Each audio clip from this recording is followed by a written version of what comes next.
많은 커피를 드시는 건 안 좋겠지만 또 적절한 커피를 먹으면 삶도 참 행복해지고 좋은 점이 많거든요. 네. 그래서 커피를 똑똑하게 섭취하는 방법 알려드리도록 하겠습니다. 네. 먼저 커피에도 골든 타임이 있다고 하는데 네. 어떨까요? 정답.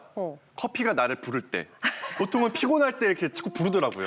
그렇죠. 네. 저 설득력 저는요. 있는데. 잠 깨자마자. 깨자마자. 정신 들어야 되니까 그냥 네. 커피 바로 아침에 때려줘야 되는데요. 어머, 두 분이 좀 통일되는 게 있네요. 일어나자마자라고 하셨는데 네. 그게 아니고요. 어? 기상 2시간 뒤에 마시라고 합니다. 그래요? 그 이유는 뭐예요, 교수님? 네, 그렇습니다. 이제 모닝 커피를 드시고 카페인에 의한 부작용에 오히려 시달리는 분들이 계십니다. 그러니까 우리가 보통 잠에서 깨어나면 한두 시간 내에 콜티졸이라고 각성 효과를 이제 보이게 되는 호르몬들이 자연적으로 몸에서 분비가 되는데 이때 커피를 드시게 되면 특히 카페인에 민감한 분들은 과각성이 되는 거죠. 특히 그리고 이제 빈속에 커피를 또 드시게 되면 위장 장애가 또 동반이 될 수가 있습니다. 그래서 가급적 2시간 정도 뒤에 드시는 것을 추천을 합니다. 네, 그렇습니다. 2시간 이후에 마시도록 하겠습니다. 자, 이어서 커피 마실 때 발암 물질이 걱정된다면 이렇게 마셔라.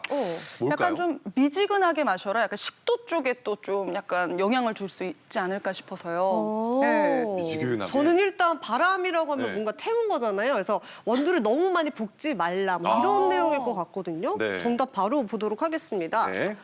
한 김 식혀서 마셔라. 그러니까 윤수연 씨가 맞춘 거네요, 교수님. 네, 맞습니다. 우리 세계보건기구에서는 65도씨 이상의 뜨거운 음료를 발암물질로 규정하고 있는데요. 그 이유가 바로 아까 말씀하신 식도암을 유발할 수 있기 때문입니다. 뜨거운 음식을 그대로 먹었을 때는 식도암이 유발된다라는 연구 결과가 많이 나와 있습니다. 그래서 우리가 커피숍에서 뜨거운 음료를 받았을 때 바로 마시지 말고요. 한 김 식혀서 10분 후에 마시게 되면 65도씨 이하로 내려가기 때문에 그때 마시는 것이 안전하다고 할 수가 있습니다.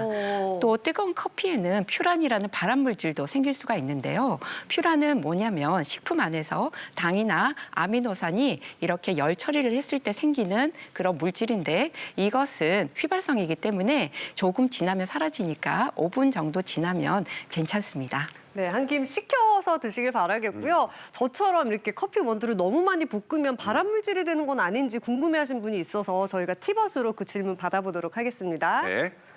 네, 고기가 타면 벤조피렌 같은 발암물질이 나오는 걸로 아는데요. 커피도 로스팅이 많이 되면 몸에 안 좋은 물질이 추출되지 않을까 하면서 47분, 딱 3분 전에 질문을 주셨네요. 네, 이경남 따끈따끈한 교수님. 질문이네요.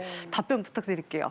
네, 커피도 로스팅이 너무 심하게 되면 이런 것을 많이 섭취했을 때 그런 그 현상이 일어날 수도 있지만 이것은 정말로 너무 많이 마셨을 때에 해당되는 이야기입니다. 그래서 우리가 적정량 하루에 한 2잔 정도, 3잔 정도 마셨을 때는 크게 걱정하지 않으셔도 괜찮습니다. 네, 이렇게 답변 듣고 왔고요. 똑똑하게 커피 마시는 법 3번째도 보도록 하겠습니다. 네. 고지혈증이 있는 분이라면 드립커피 그리고 어떤 커피를 마셔라 이렇게 나와 있네요. 요즘 뭐 무엇일까요? 차게 마시는 그 커피 아까 말씀드린 그거. 저 뭐였죠? 그거. 그 기운을, 그 기운을 더 치켜 올려주는. 그죠, 끌어 올려주는, 치 이거 맞나요? 더치 커피를 마셔라가 정답이었습니다. 조영 교수님, 더치 커피도 역시 카페스톨이 적은 커피인가요? 네, 맞습니다. 이제 커피에는 이제 카페스토롤이라는 성분이 있기 때문에 이제 커피를 많이 드시게 되면은 우리 몸속에서 이제 나쁜 콜레스테롤 수치가 올라갈 수가 있습니다. 근데 우리가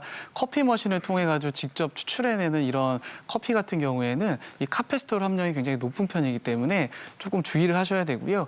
종이 여과지에다 대고 내리는 드립커피라든지 아니면 세라믹 필터를 이용해서 추출해내는 이 드립커피 같은 경우에는 카페스토롤 함량이 훨씬 더 적거든요. 그래서 이제 고지혈증이 있으시거나 고지혈증이 위험하신 분들 같은 경우에는 드립커피라든지 이런 더치커피를 드시는 게 훨씬 더 좋습니다. 네, 고지혈증만큼이나 또 당뇨병으로 고생하시는 분들도 많은데요. 이런 분들은 커피 이렇게 드셔야 된다고 합니다.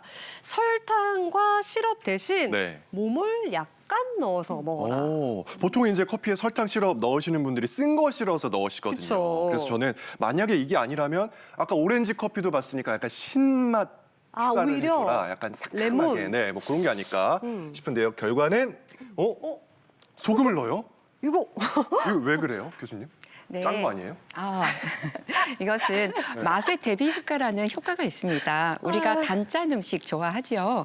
우리가 소금을 조금 뿌려 먹으면 단맛이 상승되는 그런 효과를 맛의 대비 효과라고 하는데요.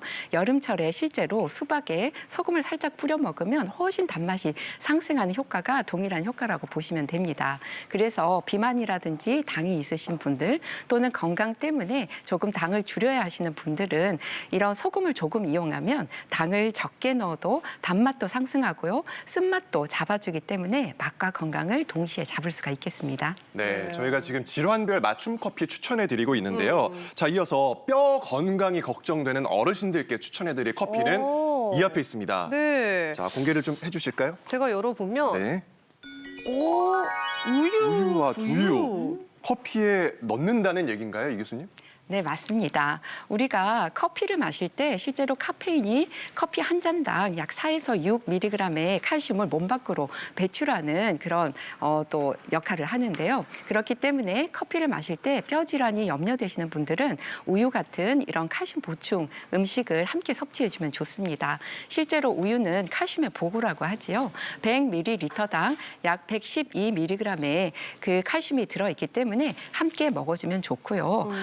반면에 두유 같은 경우에는 제품별로 칼슘의 함량이 굉장히 다양합니다. 12.5에서 114mg의 그런 칼슘이 들어있기 때문에 우리가 두유를 선택할 때는 칼슘 함량이 많은 것을 선택해서 커피와 함께 드셔주시면 좋겠습니다.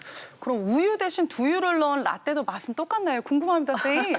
네, 제가 한번 만들어서 드려볼 테니까 한번 드셔보세요. 네. 네, 소이라떼라고 해서 두유를 이용한 라떼 만들어 볼 텐데요. 먼저 이렇게 에스프레소 추출한 거 준비해 주시면 되고요. 얼음에다가요, 여기다가 시중에서 사용하시는 두유를 준비하셔서 부어주시는 거예요. 네. 이렇게 부어주신 상태에서 여기에 추출한 에스프레소를 샷을 추가해 주시면 돼요. 이렇게 해서 드시면 되는데요. 보통 두유에 단맛이 없을 때는 뭐 시럽 조금 넣어 드셔도 좋고요. 예. 아니면 건강을 위해서 이렇게 드시면 맛있는 향이 좋은 소이라떼가 만들어지거든요. 금방 만들 수 있네요. 네, 한번 드셔보시겠어요? 어머, 꽃습다.